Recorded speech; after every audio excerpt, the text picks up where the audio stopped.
Hi, everyone. It's 4 o'clock in New York. I'm Chris Jansing in for Nicole Wallace. Today, the political crisis for President Trump that even he can't seem to rein in. Despite the conspiracy theories the president tweeted this weekend, all the attacks on his political opponents and members of the press, the conversation that's still front and center on the campaign trail, in the headlines, even among his one-time allies on TV, the R word, racism, and the president's divisive rhetoric that's now been linked to white supremacist violence after last weekend's mass shooting in El Paso. The Washington Post reporting that the label racist stokes fury in Trump. Quote, President Trump considers himself a branding wizard, but he is vexed by a branding crisis of his own, how to shed the label of racist.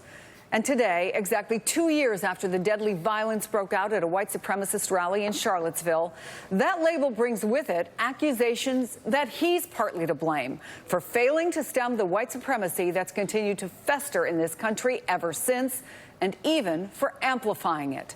This weekend, his Democratic opponents unifying around one message: President Trump and his race baiting pose a danger to the country. I never believed in my life that I would have to deal with a president who is such an overt, not only racist, but a sexist, but a homophobe, but a xenophobe. We reject the voice that he has provided that has been about sowing hate and division among us. We reject that. It is not reflective of who we are. This is white nationalism. This is white supremacy. It's not only our values that are under assault. Everything that makes America, America's under assault. And they tell you if you see something, say something, right? That's what we're supposed to do. Well, I see something, so I'm saying something. I'm saying it's time to get a white nationalist out of the White House. Yes, Donald Trump is dangerous to the future of America and will destroy what makes us so unique and so special. But this time, signs that the alarm over Trump's race baiting might extend beyond just his opponents and critics. Now, Anthony Scaramucci, his one-time defender, ally, and communications director, albeit briefly, is saying enough is enough, suggesting it might be time for Republicans to cut bait and move on. And he says he's not the only Trump ally who's saying so. The rhetoric is so charged and so divisive that we have to all just take a step back now and say, what are we doing actually? Sound and reasonably minded men and women in the Republican Party will say, wait a minute, we can't do this. He is giving people a license to hate, to provide a source of anger, to go after each other, and he does it on his Twitter account. Don't just go by me. There's a lot of people that will tell you that they're inside the president's inner circle, but they're just fearful right now of opening up and explaining that to the American public. And that is where we start today. From the Washington Post, senior political reporter Aaron Blake, former FBI Assistant Director for Counterintelligence Frank Figliuzzi. At the table, Associated Press White House reporter Jonathan Lemire, former aide to George W. Bush White House and the State Department Elise Jordan, plus politics editor for The Root Jason Johnson. So much to talk about, but let's start, Aaron, with what we just heard, that the language, according to Mr. Scaramucci, is now so divisive. Is it different now than it was in 2016? Are we in a different place than we were for Charlottesville? Well, I think it's worth looking back on what happened during the 2016 campaign. There was, of course, maybe the most high-profile incident of people recoiling at the president weighing in on racial issues when he questioned whether a judge overseeing the Trump University case, Judge Curiel, could fairly hear the case because he was, quote, a Mexican judge. In fact, he was born in the United States. He had Mexican descent.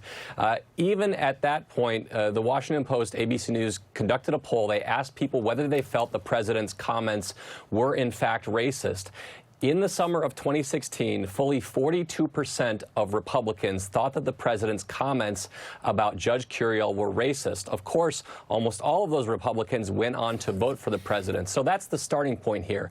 I think where this potentially changes is when it becomes part of a demonstrated pattern and it's not just seen as a one-off comment or a few kind of things that the president has thrown out here. If people start linking this to actual violence like there was in Charlottesville, like there was in El Paso, I think that's where it could be somewhat more dicey, but this is certainly something that Republicans have been willing to tolerate from the president in the past. And it's not just Judge Curiel, right? I mean, when you look back pre-vote, people heard what the president had to say about a Gold Star family.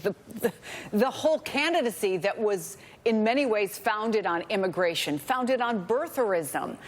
And yet now, and this is really fascinating to me, Vaughn Hilliard, who has been out there talking to voters, here's what he's hearing on the trail. He tweeted, "No longer does the conversation with voters go immediately to health care or tax policy or education, despite the importance of these issues to them.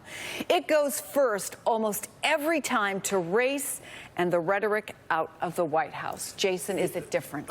It's different, and I saw the video that Vaughn had. Let's be honest. First off, the guy who he spoke to was always going to vote Republican, right? He had that same sort of self-aggrandizing, self-victimization of some 50-something-year-old white guy who's like, everybody calls me racist. And what I think is key about that, and what it has to do with Trump, is, first off, who's calling you racist, right? This victimization that people have, apparently the mic fell off. This victimization that people seem to have doesn't make all that much sense. But I'll tell you this, as far as how the campaign actually is going to function one way or another, this is a base election. And so as problematic as all this behavior may happen to be for the president, ultimately it's not going to change how his partisans tend to turn out to vote. Republicans are still going to get in line with him. The only difference that this is really going to play out is perhaps those suburban moms or even just sort of moderate white folks who begin to not just see racism as a social ill and an embarrassment, but an actual threat and danger. That's what's happened now. People associate it with danger. Fear, right, Jonathan Lemire? I mean, you saw and I was there in El Paso, Texas, and you see 3 teenage girls standing there, and they say that they are afraid they have a target on their back because their skin is one shade darker than somebody who wants to kill them for it. Right. Two things can be true at once. On one hand, it's always been there. Donald Trump's political career was born on the backs of birtherism, which is a racist lie. But what we have seen here in recent weeks is sort of first of all, sustained rhetoric from the White House, from the president, on this very issue, whether it was the attacks of the 4 Democratic congresswomen of color. We had the sustained attacks on Representative Cummings in Baltimore, inner cities, which are majority... Unapologetic attacks. Of course, majority-minority locations. And then what has happened here is this sort of inspiration that his language, the invasion, infestation, how he describes immigrants, seems to have, at least in part, inspired this shooter in El Paso who used very similar rhetoric. And I think there is a sense of that things are a little different now, that there's a sustained focus on this. People are nervous, and I think Vaughn's tweet is right on that it seems like there's been, whether it lasts or not, we'll see. But at the moment, a tipping point in the race. Like Joe Biden's when his campaign announcement, the first words out of his mouth during the campaign announcement was Charlottesville. But for a while there, he seemed to be the only one out there on sort of framing this as a moral issue. The other candidates were sort of focused on other things, important things too, to be sure. But what's happened here in the last few weeks, particularly since these mass shootings, is that all the candidates are now focused on the president's moral fitness for office and suggesting that this country can do better than what they believe is a white nationalist in the Oval Office. And that is the kind of argument, Elise, that I think is sparking a different kind of fear in Republicans, which is that this is a losing issue, not just for the president, but Republicans everywhere come 2020. Well, I have been baffled since the beginning of this conversation in the most kind of recent iteration, how the question of, oh, is this some kind of crazy genius of Donald Trump? Is he doing this to win? And it's like, no, the guy's just a racist. We've seen it repeatedly year after year after year of his life. We've seen it over the last month. There is actually no political advantage to it. And you see where a majority of the country now, it's 51%. It's not that much of a majority. In a recent Quinnipiac poll, they say that, yes, Donald Trump is racist. And some of those people still might choose to vote for him going forward. But the difference is it's more than words. You look at the actions that are happening in the aftermath of his sustained campaign of racial hate. Well, I think one of the things, Frank Figliuzzi, is that this president has always, from anyone who is around him, Anthony Scaramucci knows this as well as anybody else, demanded this blind loyalty, right? I say it, it must be so. Or even if you don't think it's so, you don't criticize me for it. Well, this is why it's so important to look through the lens of radicalization when you look at this president and then apply counter-radicalization techniques, because you're right. Attacking his followers is going to be counterproductive. He demands that loyalty, and they are loyal. So if you call Trump followers racist en masse, they simply coalesce around each other and become even more defensive and protective of the leader, just as they would in, say, a terrorist organization, to compare to the radicalization process. So what do? You now counter the leader himself by calling him out, calling out his lies every time he does so, and I'm still not convinced we're doing that enough, particularly in the media.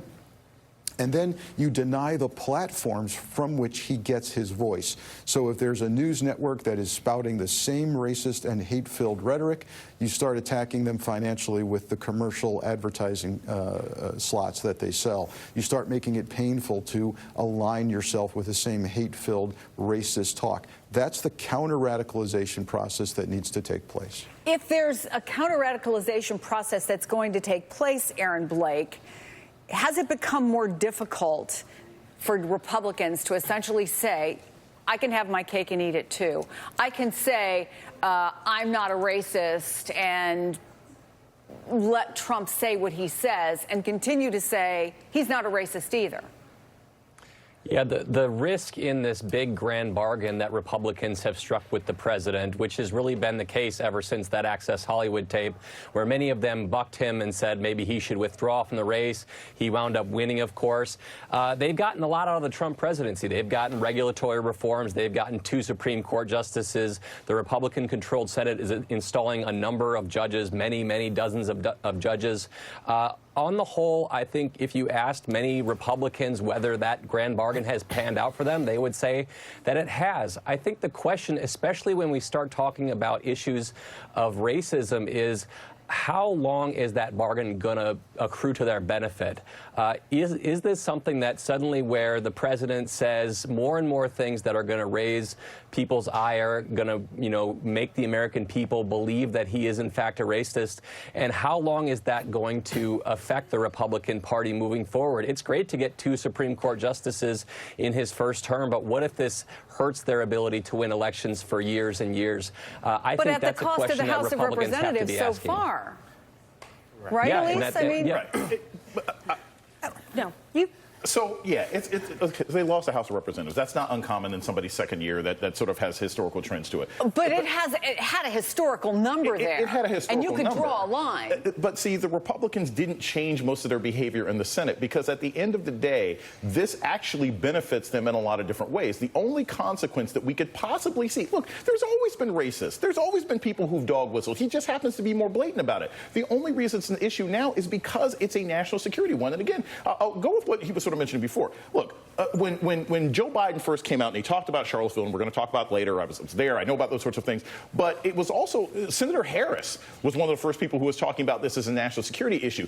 If people start to believe, if white America starts to think that racism is actually a danger to me as a white person, right? This isn't just something that happens to my black friend. This isn't just happens to the Hispanic cheerleading squad, member who hangs out with my daughter. But if I have to worry about going into the video store, if I have to worry, those don't exist. If I have to worry about going into Target, I went back in time a bit. If I have to worry about going to the movie theater, going to Target, going to a concert, and being attacked by some maniac incel who is spouting the very same words as this president, because we all know the commercials. The commercials next year, someone's going to go bold and say, listen to what this mass shooter said, and listen to what Donald Trump says. This man is a danger to your safety. That's where this racism is different now, and that's where the Republicans are not going to be able to escape. Yeah, but what we need to understand is this has been true for a while, right? That no place is safe. They can go into an elementary school and they can blow away 20 little innocent children. We didn't see anything then. At some point, I think you're right, Frank, we need to get not just to the national security point of it, but to where it came from. Look at this New York Times. They did a whole front page thing. They looked at where these words, these loaded words like invasion and invaders are coming from, how the El Paso gunman echoed the words of right-wing pundits. Let me play a little of what the New York Times put together for you. We're being invaded. The invasion of illegal immigrants. The fact of the matter is that this is an attempted invasion of our country. We had all these minors from Central America flooding the border. Multiculturalism isn't real. This is really destroying one culture and replacing it with the new foreign culture. This is not migrants coming into the country. This is nothing short of an invasion. Democrats who want to replace you, the American voters, with newly amnestied citizens. This is a government-sanctioned invasion of our country. Frank, this is the kind of language that used to be, at least in public, on the fringe. Look, it's become clear that we're now looking at a re-election strategy of racism. This isn't coincidental. When you have news outlets repeating the same mantra as the White House and vice versa, and we see President Trump referring to Mexicans as invaders about 24 times at a minimum, and then repeated throughout the media, and then far more disturbingly, then repeated on violent white hate, white supremacist blogs, websites, chat rooms. All of this becomes circular. All of it becomes aiding and abetting violence. And now we're looking at a spiral downward until somebody calls a stop to it.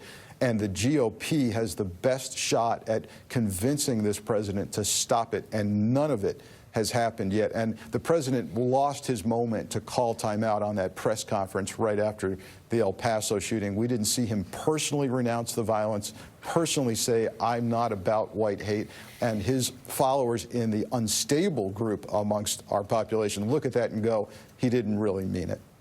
Frank is right, and that there's a degree of strategy, re-election strategy here, and Elise is right, and that it's a very risky one, because the polling suggests it's a problem for this White House. But this is part of the play, that the president and the people around him believe that they can activate voters who were there for him last time, but maybe even others who didn't come on board, who 2016, and certainly who stayed home in 2018, but who might be there again now, that they're aiming, it's a threading the needle strategy, and they're aiming just for the handful of those Midwestern Rust Belt states they carried last time, they feel they can again, maybe even at a very small number again, believing that those are people who are going to respond to the dog whistles, or at the very least ignore them because of the good economy. And what we saw a few minutes ago about the stock market plunging again is that's the thing that's actually really unnerving the White House, is that they feel like whether it's the ramifications from the Chinese trade war or other elements, that the best argument for a second term is a strong economy. And if that goes away, then the president's going to have a really hard time. And I want to add to this, see, the race-baiting strategy worked well, or worked somewhat better in 2016, because what was on people's mind? Ferguson, Black Lives Matter. It was dangerous internal black and brown people in America disrupting things. Now it's coming from within. Now it's from your same suburb. So the race message of fear doesn't work as well when the people perpetuating the violence look like you, the same kind of white people. So it's a really, really risky strategy, because you don't have the other to chase after. What are these little brown kids crying because their parents have been, taken away by ICE? That's not making people afraid. That's making people embarrassed to vote for the guy. So it's a really, really risky strategy. And he's got to hope, honestly, he's got to hope that there's a riot or something really dangerous that happens, because brown people aren't scaring white folks enough for him to get reelected. Well, I'll tell you, when an Anthony Scaramucci says what he says, it's not in this president's character to think, oh, maybe I need to step back and rethink what I'm doing. What is in his character is to say what I'm sure will be coming for Anthony Scaramucci, which is some sort of new nickname or negativity or something. Thanks to the panel so much. We've got a lot more to talk about when we come back. The conspiracy theory that exists